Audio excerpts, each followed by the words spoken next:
Luciano, los comunistas y la Revolución Mexicana, ¿cómo plantearse una nueva revolución cuando venimos saliendo de una? Cuando la nueva pólvora de la guerra civil todavía se puede oler en el ambiente, nace el Partido Comunista. ¿Qué dificultades, qué problemas trajo esto? Efectivamente, el Partido Comunista nace en 1919, es la combinación de poderosas fuerzas que tienen que ver con, a nivel nacional, el movimiento campesino, la lucha armada por la tierra, pero que tiene que ver con el movimiento magisterial, el movimiento obrero también, y algo que sería fundamental: la Revolución Mexicana no es una revolución estrictamente mexicana, es una revolución, parte de la Revolución Mundial.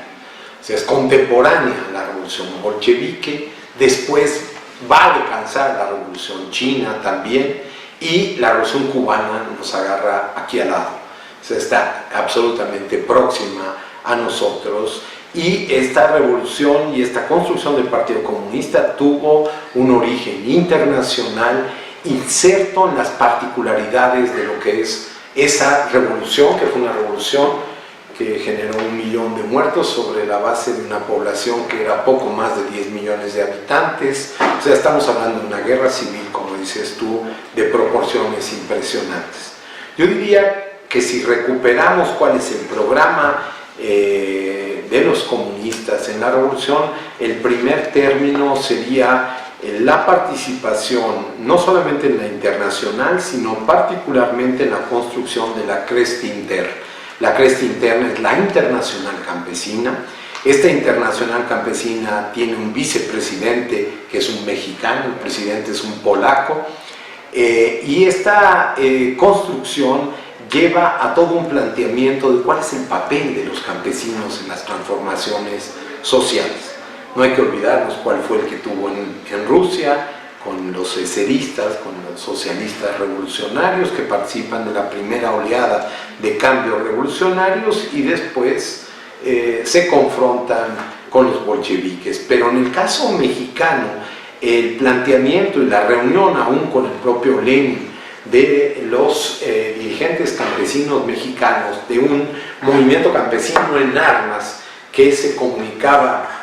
con los bolcheviques, acaba siendo fundamental. No hay que olvidar las cartas entre Lenin y Emiliano Zapata a través de la Krupskaya, algunas y otras en directo, son impresionantes. Son el hermanamiento trazado con la carta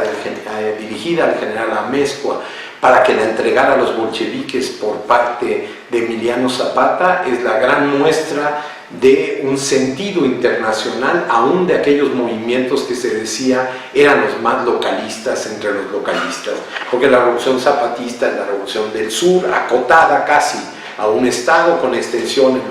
en la región, de corte indígena en buena medida, o sea, con condiciones muy especiales, pero también en lucha contra los latifundistas cañeros y por tanto a los azucareros, que eran parte de la dinámica mundial. O sea, no hay que olvidar estas condiciones, y ahí el hermanamiento de ambas revoluciones, el envío de armas por parte del zapatismo y del carrancismo también, como otras de las fuerzas revolucionarias contraria al zapatismo,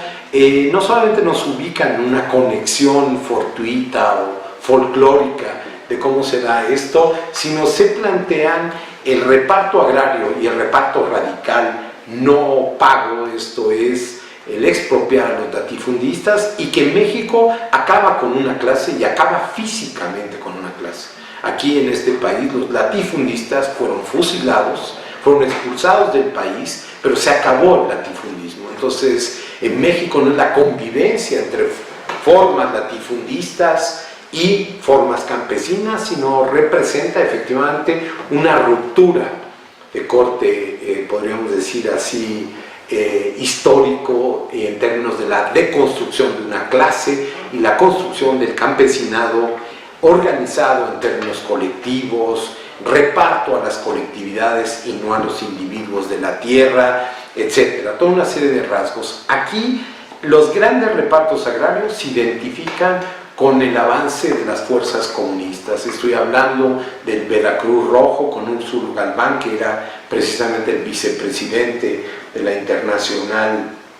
Campesina. Estoy hablando también de Primo Tapia en Michoacán, indígena, purépecha, sí, que había sido formado en las líneas de la Internacional, digamos, de la International Workers of the World, la IWW, que era parte de la Internacional Comunista, pero que era anarcocomunista. Y ese hombre indígena, formado en las fuerzas de las luchas norteamericanas, indígena mexicano que había emigrado, formado allá, es el de los grandes repartos agrarios de Michoacán, donde esto había. El otro que es fundamental, que va a ser el representante de la Internacional, del Buró de la Internacional Comunista para México, Centroamérica y el Caribe, nada menos que es Felipe Carrillo Puerto, y estamos hablando del gran reparto agrario, pero de la instauración en el año 23 de una república que se autoproclama como socialista en uno de los estados mexicanos, precisamente del sureste de México. Y en este estado se hace en maya peninsular, se habla en maya,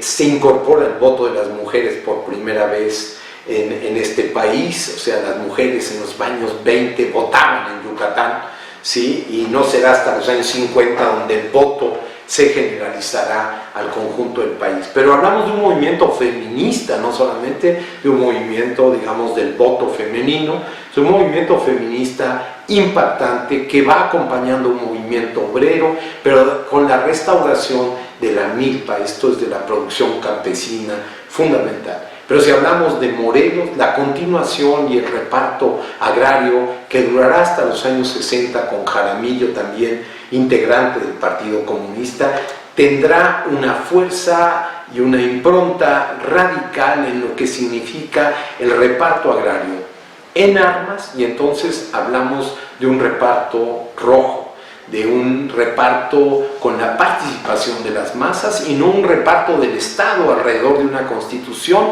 sino utilizando la constitución para imponer los grandes cambios. Aprovecho la mención a Jaramillo, ¿sí?, para saltarme a los años 60. Después de las 2 décadas de crisis del Partido Comunista, en los años 40 y 50, años muy difíciles de represión, de anticomunismo, de giro de los gobiernos mexicanos, el Partido Comunista adopta, con la creación del Frente Electoral del Pueblo, un compromiso más fuerte con la democracia, más explícito, y coincidentemente en el momento del nacimiento de la Central Campesina Independiente. Exactamente, la CCI, que después rápidamente se le agregará un guión y una R de roja, sí, porque uno de sus dirigentes, que había sido dirigente del Partido Comunista en la zona del norte del país, que después se integraron por órdenes de la Internacional al partido oficial, que se llamó partido, digamos, Partido Nacional Revolucionario, el Partido de la Revolución Mexicana, que es cuando se integran obligados por la Internacional Comunista, y después el Partido Revolucionario Institucional, acaban integrándose allí. Y en ese momento la lucha independiente por la tierra, en los años 70, es ahí cuando me toca formarme a mí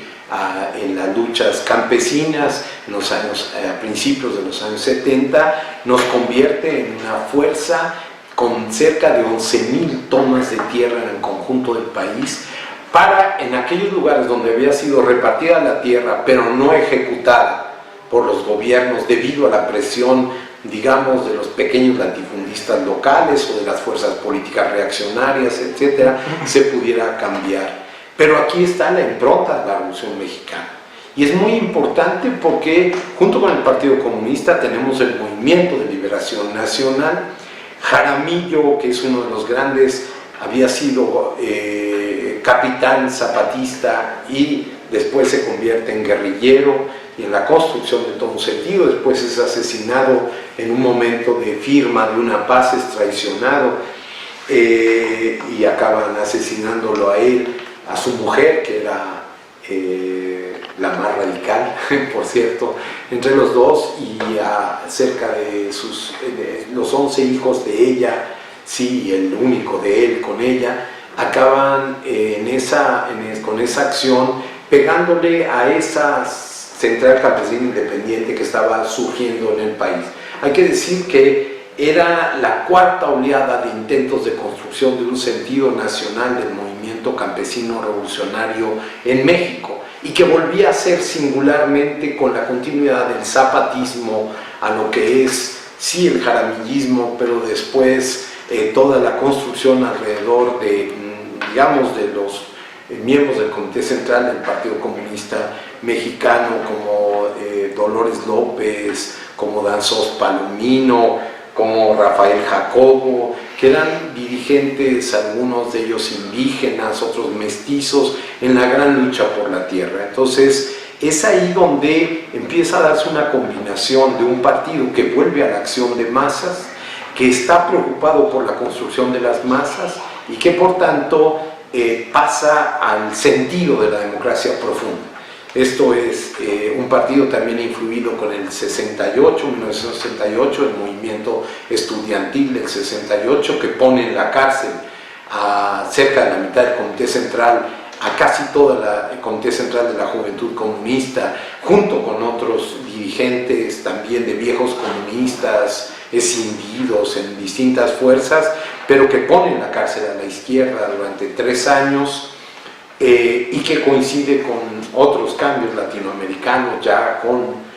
Allende, y entonces la liberación, mandándolos a Chile, a los dirigentes estudiantiles, en esta construcción de lo que va a ser el movimiento estudiantil y popular, en convergencia con el movimiento campesino, y una suerte de marcha populista hacia el campo de los dirigentes estudiantiles, como fue mi caso, o sea, del reclamo del partido, de que estábamos en la comodidad de las universidades movilizados, y que si nos atrevíamos a ir hacia el campo, hacia donde estaban movilizados los grandes contingentes populares, acabamos haciéndolo, muchos de nosotros. Y entonces, en ese sentido, la recuperación de cierto movimiento obrero, en México, a diferencia de otros países de América Latina, el movimiento obrero decayó, fue cooptado, fue corporativizado, y de todas maneras, aunque hay luchas heroicas, giran alrededor de sindicatos de trabajadores universitarios, giran alrededor de otro tipo de trabajadores más bien periféricos a la gran industria, y ahí no es la fuerza singularmente, sino se convierte en un partido quizá con 2 pies, uno alrededor de las fuerzas de la cultura y el otro alrededor, digamos, del movimiento campesino relacionado con el movimiento obrero. Finalmente, para concluir, la narrativa de la 4T es un árbol de muchas raíces. El liberalismo, el nacionalismo revolucionario. ¿Qué parte de la Cuarta Transformación hereda? ¿Qué parte es heredada de la historia del comunismo en México? Según Andrés Manuel López Obrador, la parte nodal, que es el sentido ético, ¿sí?, la moralidad comunista, es el gran ejemplo, ¿no? Dicho en sus palabras, de una forma o de la otra, pero que significa esta convergencia de ser compañeros de lucha. Entonces, un Andrés Manuel López Obrador, que es un luchador social, no importa su origen político, sí, en el partido oficial, corporativo, etcétera, pero básicamente al lado de las luchas primero campesinas y después contra la destrucción de petróleos mexicanos de su estado en Tabasco, y las grandes marchas por la democracia en México ligadas al movimiento, podríamos decir, de garantizar que las elecciones fueran democráticas, y esto convierte las 2 primeras, digamos, vertientes del movimiento universitario popular con el movimiento campesino, lo convierten en una convergencia sobre las luchas. Entonces, ¿qué es lo que está allí? Es la definición de comunismo para mí, que es la de Marx, más interesante, que es el comunismo es el movimiento por transformar la realidad. Entonces, ¿qué es la herencia del Partido Comunista? Es ese sentido del movimiento que se construye. Hoy me atrevería a decir que es mucho más comunista, muchos de los planteamientos que se tienen hoy en la 4T, en el sentido de reforzar las fuerzas de la transformación y no tanto, ¿sí?, de la transformación social y popular, y no tanto las fuerzas, podríamos decirlo así, desde el Estado o del cambio desde arriba. Entonces, haber escogido el cambio desde abajo y la frase central el 1 de julio de Andrés Manuel de llegaremos tan lejos como ustedes quieran, refiriéndose a la masa que estaba en el centro de la Ciudad de México, en el Zócalo, llegamos tan lejos, porque les pregunta primero, y se van a ir a sus casas y ellos creen que es una pregunta capciosa, y dicen, bueno, no, sí, ya nos vamos, como si él los estuviera desmovilizando, le dice, sí, sí, vayan a dormir, pero mañana hay que estar aquí, y hay que seguir en movilizaciones para la transformación. Con huelgas universitarias que hemos tenido en los últimos meses, la pregunta del presidente frente a un intento mío desde la Subsecretaría de Educación Superior de llegar a un arreglo pronto fue ¿y de dónde venimos? ¿Por qué te olvidas de dónde venimos? Venimos de la lucha social. Yo diría la lucha de clases será la que defina hasta dónde llegue la cuarta transformación. Para aquellos que leen la cuarta transformación en programas, en personas, en el gobierno y eso, creo que por suerte no han entendido hacia dónde va esto, porque esto va mucho más a fondo, esto va ligándose con el sentido de transformación de este país. Yo digo que es una suerte. Está bien, nos atacan los sectarios, nos atacan la vieja izquierda en muchos sentidos, pero es una vieja izquierda acomodada, es una vieja izquierda que no está dispuesta a ver en los movimientos el comunismo. Y es ahí donde está el comunismo real. El comunismo es la transformación de nuestras realidades. Muchas gracias, Luciano. No, ¿de qué? Muy bien.